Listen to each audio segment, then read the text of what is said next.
পরীক্ষার প্রস্তুতি হিসাবে এখন থাকবে ইসলামের ইতিহাস দ্বিতীয় পত্রের সবচেয়ে সংক্ষিপ্ত এবং কমন সাজেশন।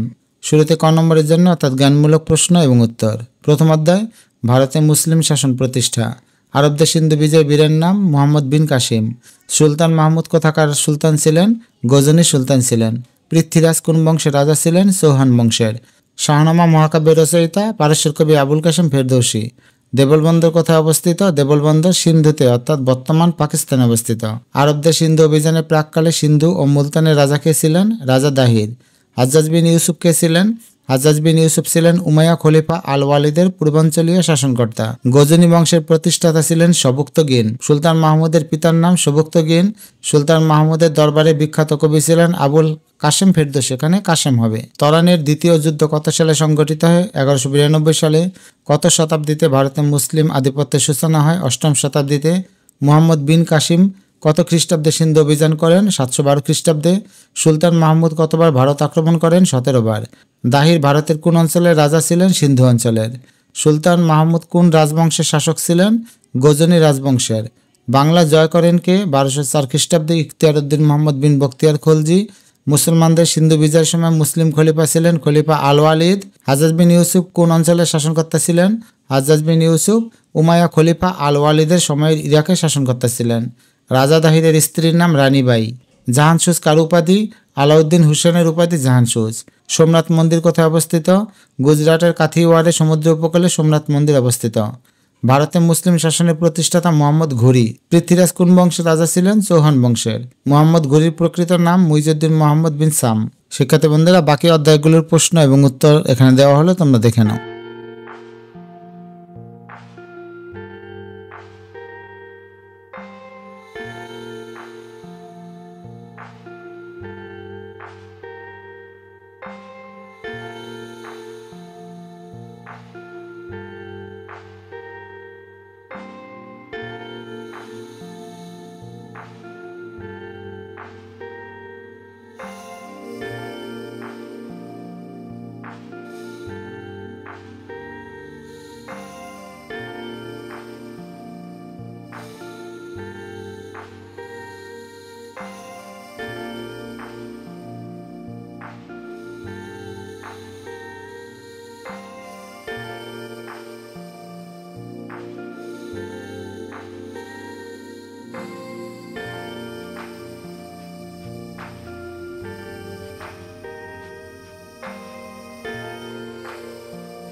এবার রয়েছে খ নম্বরের জন্য অনুধাবনমূলক প্রশ্নের সাজেশন এবং উত্তর।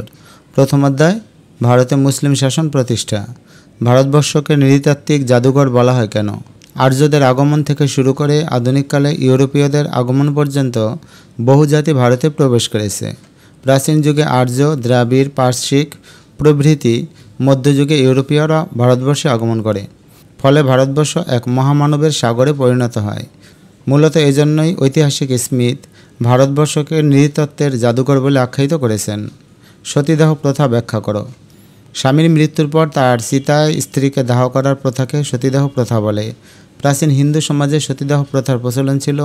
স্ত্রী জীবিত থাকা অবস্থায় যদি স্বামী মারা যেত তবে ওই স্বামীকে যে চিতায় দাহ করা হতো জীবন্ত স্ত্রীকেও ওই একই চিতায় দাহ করা হতো। এই প্রথা সতীদাহ প্রথা নামে পরিচিত। রাজা রামমোহন রায়ের ঐকান্তিক প্রচেষ্টায় 1963 সালে ইংরেজ গভর্নর লর্ড বেন্টিং সতীদাহ প্রথা বিলোপ করেন। রাজা দাহিরের স্ত্রী জহর ব্রত পালন করেন কেন? মুসলমানদের হাতে যুদ্ধবন্দী হওয়া থেকে রক্ষা পেতে রাজা দাহিরের স্ত্রী জহর ব্রত পালন করেন। সিন্ধুর রাজা দাহির মুসলিম সেনাপতি মুহাম্মদ বিন কাসিমের হাতে পরাজিত হলে তার স্ত্রী রানীবাই রাওয়ার দুর্গে 15,000 সৈন্য নিয়ে মুসলমানদের প্রতিরোধ করেন। কিন্তু পরাজয় যখন অনিবার্য তখন রানীবাই মুসলমানদের হাতে বন্দী হওয়া থেকে ধর্মমতে আগুনে আত্মাহুতি দেওয়াকে শ্রেয় মনে করে জ্বলন্ত আগুনে লাফ দিয়ে জহর ব্রত পালন করেন। আরবদের সিন্ধু বিজয়ের প্রত্যক্ষ কারণটি লিখো। সিন্ধু অভিযানের প্রত্যক্ষ কারণ হলো সিন্ধুর দেবল বন্দরে জলদস্যু কর্তৃক মুসলমানদের 8টি জাহাজ লুণ্ঠন। জানা যায় যে সিংহলের রাজা 8টি উপঢৌকনপূর্ণ জাহাজ খলিফা ওয়ালিদ ও হাজ্জাজের উদ্দেশ্যে প্রেরণ করেন। যাত্রাপথে জাহাজগুলো সিন্ধুর দেবল বন্দরে উপস্থিত হলে সেগুলো জলদস্যু কর্তৃক লুণ্ঠিত হয়। হাজ্জাজ রাজা দাহিরের নিকট এর ক্ষতিপূরণ দাবি করলে রাজা দাহির সে দাবি প্রত্যাখ্যান করেন। ফলে ক্ষুব্ধ হাজ্জাজ সিন্ধুতে অভিযান প্রেরণ করেন। সুলতান মাহমুদের সোমনাথ মন্দির অভিযানের বিবরণ দাও। সুলতান মাহমুদ কর্তৃক 1025 খ্রিস্টাব্দে সোমনাথ মন্দির অভিযান ও 1026 খ্রিস্টাব্দে বিজয় ধর্মীয় ও অর্থনৈতিক কারণে খুবই বিখ্যাত। সুলতান মাহমুদ 1025 খ্রিস্টাব্দে গুজরাটের কাথিওয়াড়ে সমুদ্র উপকূলে অবস্থিত সোমনাথ মন্দিরে অভিযান চালান। 1026 খ্রিস্টাব্দে জানুয়ারিতে এ মন্দির তার আয়ত্তে আসে। এ মন্দির রক্ষা করতে গিয়ে 5,000 হিন্দু নিহত হয় এবং সুলতান মাহমুদ 2 কোটি দিনার, মণিমাণিক্য, হীরা জওহরত ও ধনসম্পদ লাভ করেন। হিন্দুদের ব্যাপক শ্রদ্ধেয় এ মন্দিরে পরাজয় ঘটলে তাদের ধর্মবিশ্বাস দুর্বল হয়ে পড়ে এবং সুলতান মাহমুদ প্রচুর অর্থ হস্তগত করেন। আল বিরুনির পরিচয় দাও। আল বিরুনি ছিলেন একজন কালোত্তীর্ণ, স্বনামধন্য, মৌলিক প্রতিভার অধিকারী গুরুত্বপূর্ণ ব্যক্তিত্ব। সাহিত্য, ইতিহাস, বিজ্ঞান, দর্শন, চিকিৎসা, সর্বোপরি কুরআন হাদিসের উপর তার জ্ঞান ছিল অগাধ। তাকে বলা হতো সুলতান মাহমুদের রাজসভার নক্ষত্র। ভারতের দর্শন, জ্যোতির্বিদ্যা, গণিতশাস্ত্র প্রভৃতি বিবিধ বিষয়ের উপর গ্রন্থ রচনা ও অনুবাদ করে তিনি গজনিতে নিয়ে যান। ভারতের মুসলিম শাসনের ইতিহাসের সাংস্কৃতিক অঙ্গনে তার অবদান গুরুত্বপূর্ণ হিসেবে বিবেচিত। রাজা পৃথ্বীরাজের সাথে রাজা জয়চন্দ্রের দ্বন্দ্বের কারণ ব্যাখ্যা করো। রাজা জয়চন্দ্রের কন্যাকে অপহরণ নিয়ে রাজা পৃথ্বীরাজের সাথে তার দ্বন্দ্ব হয়।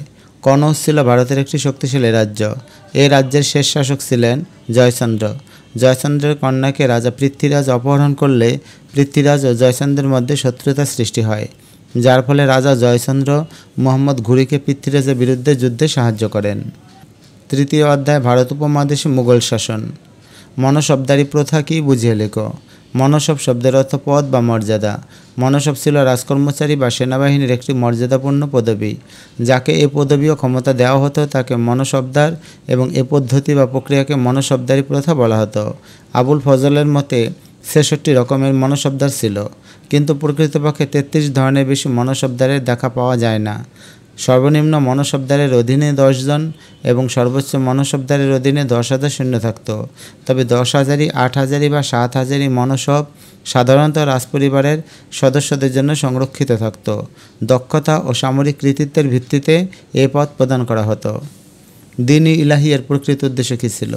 মুঘল সম্রাট আকবর 1581 খ্রিস্টাব্দে দ্বীন-ই ইলাহি নামে একটি নতুন ধর্মমত প্রচলন করেন। তার এ ধর্মমত প্রচলনের উদ্দেশ্য ছিল সকল ধর্ম মিলে একটি জাতীয় ধর্মের প্রচলন ঘটানো, রাষ্ট্রনীতিকে ইসলাম তথা উলেমাদের প্রভাবমুক্ত করে হিন্দু মুসলমান মিলনের ভিত্তিতে ভারতীয় জাতীয়তা প্রতিষ্ঠা করা। তিনি সকল ধর্মের লোককে একটি ছাতার নিচে আনতে চেয়েছিলেন। তাজমহলের বর্ণনা দাও। সম্রাট শাহজাহানের অনবদ্য, অমর ও সর্বশ্রেষ্ঠ সৃষ্টি হল যমুনা নদীর তীরে আগ্রায় নির্মিত তাজমহল। এই তাজমহল সম্রাট তার প্রিয়তমা স্ত্রী মমতাজের প্রেমে নিদর্শনস্বরূপ নির্মাণ করেছিলেন। সম্রাজ্ঞী মমতাজ 1530 খ্রিস্টাব্দে 7 জুন সম্রাটের দাক্ষিণাত্যের বুরহানপুরে খানজাহান লোদির বিরুদ্ধে সামরিক অভিযান পরিচালনাকালে মৃত্যুবরণ করেন। সম্রাট শাহজাহান তার প্রিয়তমা স্ত্রীর প্রতি সম্মান জানিয়ে 1531 খ্রিস্টাব্দে এর নির্মাণ কাজ শুরু করেন। ঐতিহাসিক আব্দুল হামিদ লাহোরির মতে এ তাজমহল বানাতে 12 বছর সময় লেগেছে এবং 50 লক্ষ রুপি ব্যয় হয়েছে। ফরাসি পরিব্রাজক টেভার্নিয়ার 1653 খ্রিস্টাব্দে আগ্রায় উপস্থিত ছিলেন। তার মতে তাজমহল নির্মাণ করতে 22 বছর সময় লেগেছে এবং 3 কোটি রুপি খরচ হয়েছে। সম্রাট আওরঙ্গজেবকে জিন্দাপীর বলা হয় কেন? ধর্মভীরুতার কারণে মুঘল সম্রাট আওরঙ্গজেবকে জিন্দাপীর বলা হয়। তিনি ছিলেন একজন নিষ্ঠাবান সুন্নি মুসলিম শাসক। তিনি অত্যন্ত সাদামাটা জীবনযাপন করতেন। তিনি তৎকালীন সমাজের সকল অপরাধ থেকে মুক্ত ছিলেন। মদ সেবন থেকে দূরে থাকতেন। তিনি কুরআন শরীফ নকল করে আত্মীয়স্বজন ও পরিচিতদের নিকট বিক্রি করতেন। নামাজ আদায়ে তিনি যত্নবান ছিলেন। এমনকি যুদ্ধের ময়দানেও তিনি নামাজ আদায় করতেন। তার এই চরিত্রের জন্যই তাকে জিন্দাপীর বলা হতো। সম্রাট শাহজাহানের পুত্রদের মধ্যে সংঘটিত উত্তরাধিকার যুদ্ধের প্রধান কারণটি ব্যাখ্যা করো। সম্রাট শাহজাহানের 4 পুত্রই বিভিন্নভাবে ক্ষমতা পরিচালনা করার যোগ্য হলেও সম্রাট সম্পূর্ণরূপে আরোগ্য লাভ করে স্বহস্তে রাজ্যভার গ্রহণ না করে আদুরে দুলাল দারাকে সিংহাসনে প্রতিষ্ঠিত করার মনস্থির করেন। অন্যদিকে সম্রাটের 4 পুত্রই উত্তরাধিকার সূত্রে ক্ষমতা গ্রহণের আশা করে, কিন্তু তাদের কাউকে সাম্রাজ্য পরিচালনার দায়িত্বে না দেওয়ার কারণে তারা নিজেরাই নিজেদের বিরুদ্ধে যুদ্ধ ঘোষণা করে। এই জন্য দারার প্রতি সম্রাটের অন্ধস্নেহ ও পক্ষপাতিত্বকে উত্তরাধিকার যুদ্ধের প্রধান কারণ বলা হয়। মুঘলদের পরিচয় দাও। মঙ্গ শব্দ থেকে মঙ্গল এবং মঙ্গল শব্দ থেকে মুঘল নামের উৎপত্তি ঘটেছে। তারা আদিবাসভূমি মঙ্গোলিয়া ছেড়ে মধ্য এশিয়ার পশ্চিম অঞ্চলে বসতি স্থাপন করে মুঘল নামে পরিচিতি লাভ করে। 1526 খ্রিস্টাব্দে মুঘলরা ভারতের সুলতান ইব্রাহিম লোদিকে পরাজিত করে ভারতবর্ষের শাসক হিসেবে নিজেদের প্রতিষ্ঠা করেন। মূলত এরপর থেকেই মুঘলরা একটি বৃহৎ জাতি গঠনে অবদান রাখতে শুরু করে। বাবরনামা সম্পর্কে সংক্ষেপে লেখো। বাবরনামা হচ্ছে বাবরের আত্মজীবনীমূলক একটি শ্রেষ্ঠ গ্রন্থ। তিনি গদ্য সাহিত্যে তুর্কি ভাষায় এটি রচনা করেন। এই গ্রন্থে বাবর তার পূর্বপুরুষদের কথা, তার জন্ম, শৈশব, কৈশোরের কথা উল্লেখ করেছেন। এই গ্রন্থে বাবর তার বোকামি ও ব্যর্থতাগুলো অকপটে তুলে ধরেছেন। এই আত্মজীবনীতে ভারতের আবহাওয়া, পরিবেশ, ফলমূল ও মানুষের বৈশিষ্ট্যের কথা বর্ণনা করেছেন। আইনি আকবরী কি ব্যাখ্যা করো। মুঘল সম্রাট আকবরের দরবারের ঐতিহাসিক ছিলেন আবুল ফজল। আইনি আকবরী আবুল ফজল কর্তৃক রচিত আকবরনামা গ্রন্থের 3য় খণ্ড। 1590 খ্রিস্টাব্দে তিনি এটি রচনা করেন। আইনি আকবরীতে অন্তর্ভুক্ত হয়েছে সম্রাট আকবরের সরকার ব্যবস্থা, এর বহুবিধ প্রশাসনিক বিভাগ, বিভিন্ন প্রশাসনিক পদ ইত্যাদি। এই গ্রন্থে রাজকীয় স্থাপনা, সাম্রাজ্যের অভিজাত ও উচ্চপদস্থ অমাত্যবর্গের বর্ণনা ছাড়াও বিভিন্ন পেশায় নিয়োজিত সাধারণ মানুষের বর্ণনা রয়েছে। এই গ্রন্থে হিন্দু, মুসলমান, জৈন ও অন্যান্য সম্প্রদায় নির্বিশেষে সকলের সামাজিক অবস্থা, সাহিত্যকর্ম এবং দর্শন চিন্তা নিয়ে আলোচনা করেছেন। এই গ্রন্থে বাংলার বিবরণও পাওয়া যায়। রাজপুত নীতি বলতে কী বোঝায়? মুঘল সম্রাট আকবর রাজপুতদের সাথে সম্পর্ক স্থাপনে যে নীতি গ্রহণ করেন তাকে রাজপুত নীতি বলা হয়। সম্রাট আকবর সংখ্যাগরিষ্ঠ রাজপুতদের সমর্থন আদায়ের জন্য এই নীতি গ্রহণ করেছিলেন। সম্রাট আকবর বিভিন্ন পন্থা অবলম্বন করে এই নীতি বাস্তবায়ন করেন। বৈবাহিক সম্পর্ক স্থাপন, রাজপুতদের উচ্চপদে নিয়োগদান, ধর্মীয় স্বাধীনতা, ধর্মীয় কর রহিতকরণ, সামাজিক সংস্কার সাধন প্রভৃতি কার্য সম্পাদন করে তিনি রাজপুত নীতির বাস্তবায়ন ঘটান এবং উদ্দেশ্য সাধনে সফল হন। ময়ূর সিংহাসন কি? পৃথিবীর বিখ্যাত ময়ূর সিংহাসন সম্রাট শাহজাহানের নির্মিত অনুপম শিল্পকীর্তি। শিল্পী বেবাদল খানের তত্ত্বাবধানে প্রায় 8 কোটি টাকা ব্যয়ে 7 বছরে এই সিংহাসনটি নির্মিত হয়েছিল। সিংহাসনে স্বর্ণনির্মিত 4টি স্তম্ভের উপর একটি কারুকার্যমণ্ডিত চন্দ্রাতপ ছিল। প্রতিটি স্তম্ভ শীর্ষে মুখোমুখি বসানো একজোড়া ময়ূর স্থাপন করা হয়েছিল। এদের মাঝখানে ছিল বহু মূল্যবান মণিমুক্তা খচিত ফলবান বৃক্ষ। সিংহাসনে ওঠার জন্য মণিমুক্তা খচিত 3 ধাপ বিশিষ্ট একটি সিঁড়ি ছিল। এটি দৈর্ঘ্যে 3.5 গজ, প্রস্থে 2.5 গজ এবং উচ্চতায় ছিল 5 গজ। অনিন্দ্য সুন্দর ও মূল্যবান এই ময়ূর সিংহাসনটি সম্রাট শাহজাহানের সৌন্দর্য জ্ঞান এবং ঐশ্বর্যের উজ্জ্বলতম নিদর্শন। 1739 খ্রিস্টাব্দে পারস্যের নাদির শাহ ভারত আক্রমণকালে ময়ূর সিংহাসনটি পারস্যে নিয়ে যান। বর্তমানে এটি ইরানের মিউজিয়ামে সংরক্ষিত আছে। পঞ্চম অধ্যায় বাংলার ইতিহাস, পাকিস্তান আমল। উর্দুকে পূর্ব পাকিস্তানের রাষ্ট্রভাষা করার মূল উদ্দেশ্য কী ছিল? উর্দুকে পূর্ব পাকিস্তানের রাষ্ট্রভাষা করার মূল উদ্দেশ্য ছিল রাজনৈতিক ও আর্থসামাজিক। পাকিস্তানের শাসনভার যেসব রাজনীতিবিদ ও আমলাদের হাতে ছিল তাদের অধিকাংশই ছিল উত্তর ভারত থেকে আগত উর্দুভাষী।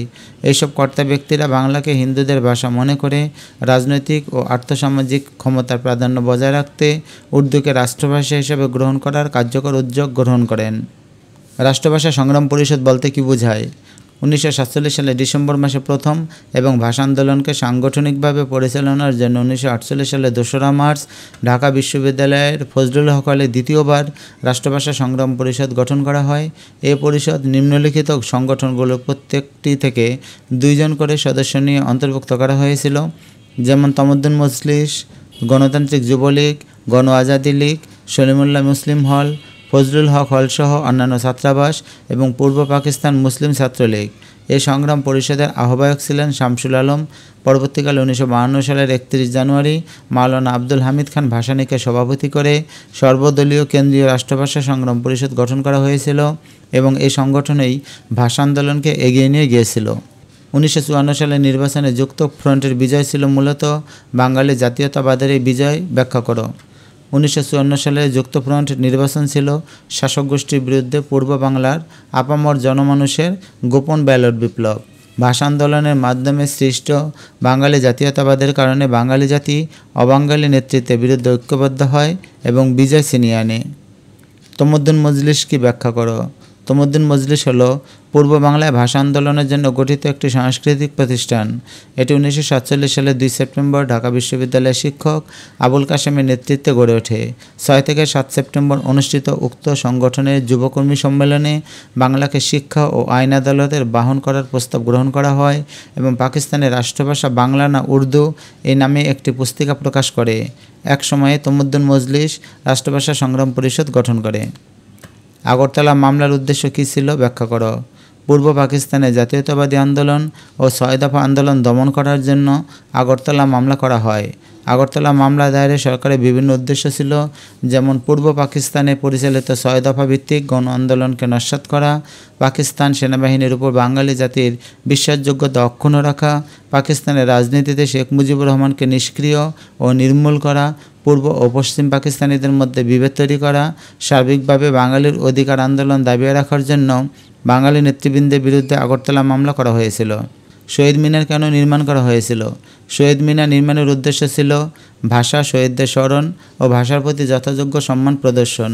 1952 সালের ভাষার জন্য শহীদ হওয়া ব্যক্তিদের শ্রদ্ধাভরে স্মরণ ও তাদের স্মৃতি সংরক্ষণের জন্য 1952 সালের 23 ফেব্রুয়ারি বিকেলে ঢাকা মেডিকেলের ছাত্ররা প্রথম শহীদ মিনার নির্মাণ শুরু করে এবং 24 ফেব্রুয়ারি শহীদ শফিউরের বাবা তা উদ্বোধন করেন।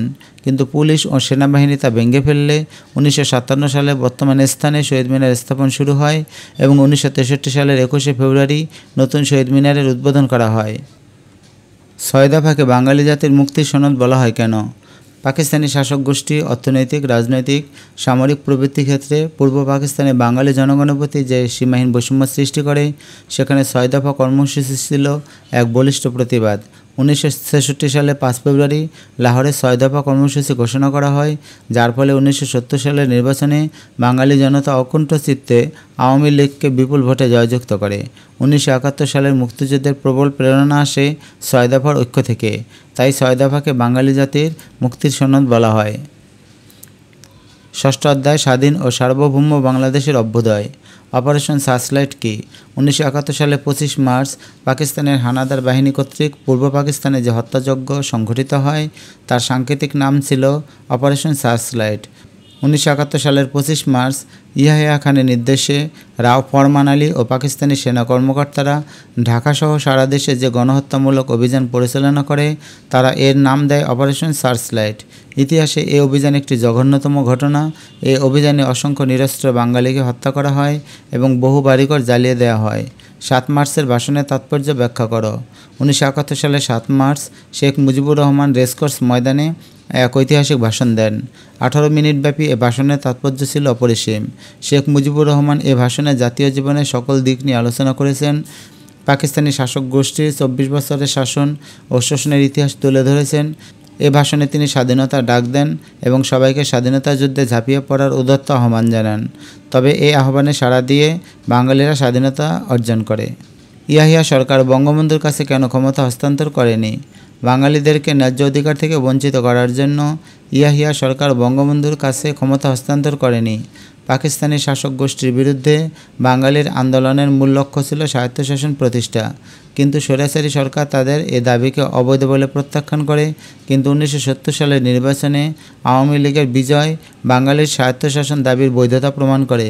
বাঙালি তাদের নিজ অধিকার প্রতিষ্ঠা করবে ভেবে ইয়াহিয়া সরকার উদ্বিগ্ন হয়ে পড়ে। এই অধিকার যাতে প্রতিষ্ঠিত না হয়, এ কারণেই ইয়াহিয়া খান ক্ষমতা হস্তান্তরে টালবাহানা শুরু করে। 1970 সালের নির্বাচনে আওয়ামী লীগের বিজয়ের কারণ ব্যাখ্যা করো। 1970 সালের ঐতিহাসিক নির্বাচনে আওয়ামী লীগের জয়ের অন্যতম কারণ হলো বঙ্গবন্ধু শেখ মুজিবুর রহমানের ব্যক্তিগত ভাবমূর্তি, স্বায়ত্তশাসন আন্দোলনের প্রেক্ষাপট, ঐতিহাসিক 6 দফার বিপুল জনপ্রিয়তা এবং সর্বোপরি 1947 থেকে বঞ্চিত ও নির্যাতিত বাঙালির মুক্তি আন্দোলনে শেখ মুজিবুর রহমান উঠে এসেছেন বাঙালি জনগণের হৃদয়ে একান্ত বিশ্বাসযোগ্য বঙ্গবন্ধু হিসেবে। লক্ষ কোটি বাঙালির কণ্ঠই ছিল তার কণ্ঠ। তার ভাষণ জনগণকে আকৃষ্ট করত। বক্তা হিসেবে তার তুলনীয় কেউ ছিলেন না। তার ব্যক্তিগত ভাবমূর্তি 1970 সালের নির্বাচনে আওয়ামী লীগকে জয়ের পথ দেখায়। 1969 সালে গণ-অভ্যুত্থান কি ব্যাখ্যা করো। 1969 সালে পাকিস্তানের স্বৈরশাসক আইয়ুব খানের বিরুদ্ধে পূর্ব পাকিস্তান যে গণ আন্দোলন সংগঠিত হয়েছিল তা 69-এর গণ-অভ্যুত্থান নামে পরিচিত। আইয়ুব খানের 10 বছরের স্বৈরশাসন পূর্ব পাকিস্তানিদের ক্ষুব্ধ করে তুলেছিল। 1966 সালে বঙ্গবন্ধু 6 দফা ঘোষণা করলে আইয়ুব খান এই আন্দোলন দমন করার জন্য বঙ্গবন্ধুর বিরুদ্ধে আগরতলা মামলা দায়ের করেন। ফলে গণবিক্ষোভের সৃষ্টি হয়। এ সময় ছাত্র সমাজ 11 দফা নিয়ে এগিয়ে এলে এই গণবিক্ষোভ গণবিস্ফোরণে পরিণত হয়। আইয়ুব সরকারের বিরুদ্ধে এ তীব্র আন্দোলনেই ইতিহাসে 69-এর গণ-অভ্যুত্থান নামে পরিচিত।